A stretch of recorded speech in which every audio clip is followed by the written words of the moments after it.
नमस्कार दोस्तों, बाबू लखनऊ आपका स्वागत है दोस्तों। काफी दिन के बाद ये वीडियो बना रहा हूँ, क्योंकि टाइम नहीं मिल पा रहा था भाई। इतना काम का लोड है कि वीडियो बनाने के लिए समय नहीं मिल पा रहा था। लॉन्ग वीडियो तो आपको देखो, एक 18 इंची की मोटर है जो कि काफी पुरानी है। देखो, आपको ऊपर से ही पता पड़ रही होगी कि कितना पुराना ये मोटर है। करीबन 6-7 साल ये पुरानी मोटर है। और इ, इसमें क्या दिक्कत थी दोस्तों, ये बार बार फूक रही थी। तो बार बार फूकने का रीजन एक ये भी है कि एल्युमिनियम की मोटर थी और 28-30 से वाइंड हो रही थी। 2-3 जगह भरा, जो सेम डाटा निकला उस तार का, और सेम डाटा से इसको वाइंड कर दिया था। तो ये भी एक रीजन होता है। अगर इस तरीके से अगर कोई दिक्कत आए, तो आप भी जो तरीका मैं आपको बता रहा हूँ उस तरीके से अगर आप बाइंड करेंगे, तो 100% आपकी जो समस्या है, कस्टमर आपके काम से खुश हो जाएगा। भाई, पहली बार में तो नहीं पता पड़ पाती कि कस्टमर की क्या समस्या है, क्या दिक्कत आ रही है, इसमें बार बार आ रही है कि और कोई समस्या है। कस्टमर अगर बता देता है हमें अपनी समस्या कि मैंने ये कहीं अंत भी है बैंड कराई थी और ये 2-3 बार बैंड करा ली, नहीं चल पा रही, तो इससे क्या है कि हमको भी थोड़ा सा नॉलेज बढ़ती है और हमको भी क्या करना है उसके अंदर।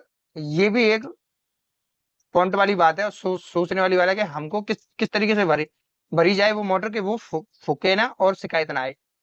ऐसी है कि ये मोटर है, देखो दिखाइए। ऐसी है कि ये मोटर है, इसमें कि हमने ये 28-30 से बाइंड हो रहा था एल्युमिनियम से, हमने भी एल्युमिनियम से बाइंड की है। और बढ़िया जो एल्युमिनियम होती है कंपनी की, MID की, उसकी ये एल्युमिनियम है। और हमने जो डाटा इसमें यूज किया है वो यूज किया है, देखो 26 नंबर तो रनिंग कॉल में, और 105 टन इसमें है। और जो स्टार्टिंग कॉल है उसमें 111,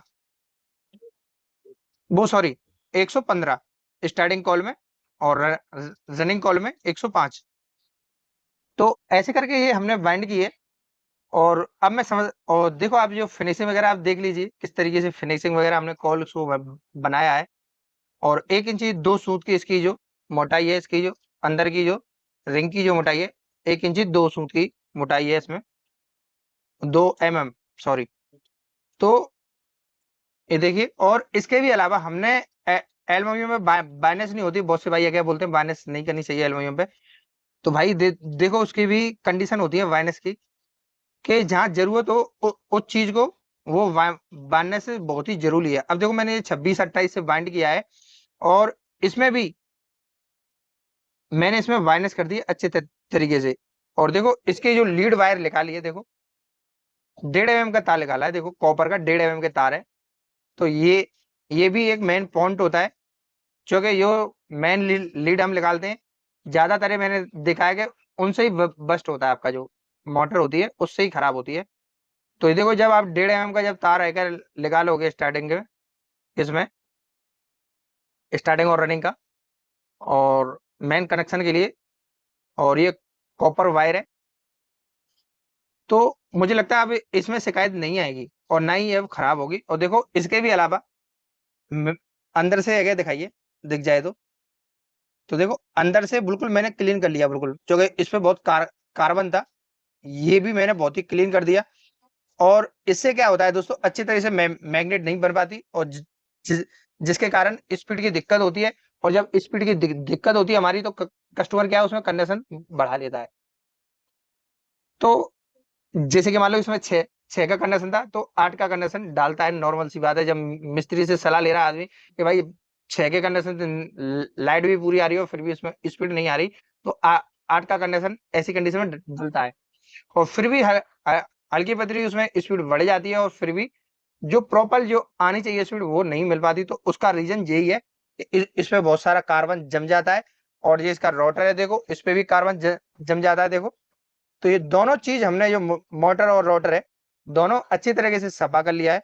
और देखो, और इसकी जो शाफ्ट है, देखो इसको भी हमने घिस के पूरा सफा कर दिया है, जिससे कि कोई दिक्कत ना आए और इसमें कार्बन वगैरह नहीं बने। ये देखो, अब क्या है कि जब रोटर मोटर हम जब सफा कर देते हैं, किसी भी चाहे वस्तु हो हमारा, जैसे कि सीलिंग फैन, तूफानी फैन, और तुम्हारे एयर फैन, एग्जॉस्ट, किसी भी प्रकार का अगर कोई फैन है, अगर आप रोटर और मोटर की थोड़ी सी अगर सफाई कर देंगे अच्छी तरीके से, तो जो 100% जो मैं समझता हूँ कि आपको नई जैसी फीलिंग आपको देखने को मिलेगी स्पीड के अकॉर्डिंग।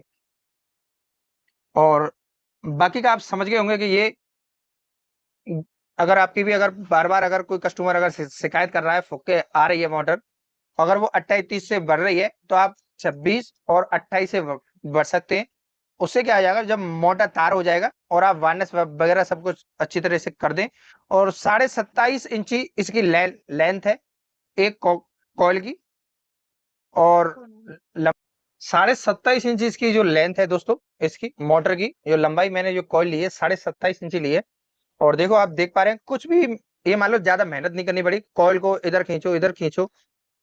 तो हर एक चीज अगर आप सोच सोच समझ के अगर काम करोगे, किसी भी पंखे के अंदर चाहे मोटर के अंदर कोई भी आपका वस्तु हो इलेक्ट्रॉनिक, उसमें अगर आप धैर्य रख के और अच्छे तरीके से फिक्स जो कॉइल का जो साइज है उसको लेके चलेंगे, तो 100% आपको कोई भी दिक्कत नहीं होगी।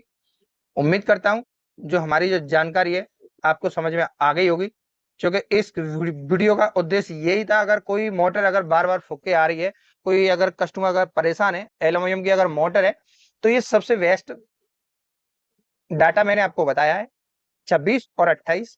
इससे क्या है कि आपकी जो मोटर की जो फूकने की जो शिकायत है वो नहीं आएगी, और जो स्पीड की जो शिकायत है वो भी मैंने आपको बता दिया कि रोटर और मोटर की आप अच्छे तरह से क्लीन करें, और आपको 100% नई जैसी स्पीड देखने को और हवा की जो है आपको ऐसा महसूस होगा कि हाँ, किसी मिस्त्री ने काम किया है और अच्छा किया है। और वो आपको, आप अगर समझ जाए, अगर जो भी अगर कस्टमर अगर आपके पास दोबारा आए, तो आप समझ जाए कि ये हमारे काम से संतुष्ट है और हम लॉयल हैं इसके काम से। जो कस्टमर है क्या समझता है कि ये मेरा अच्छा काम करता है और सही काम करता है, जब भी आदमी दोबारा आता है। नहीं तो आप एक बार काम कर देंगे, एक बार पैसा वगैरह ले लेंगे, दोबारा नहीं आएगा।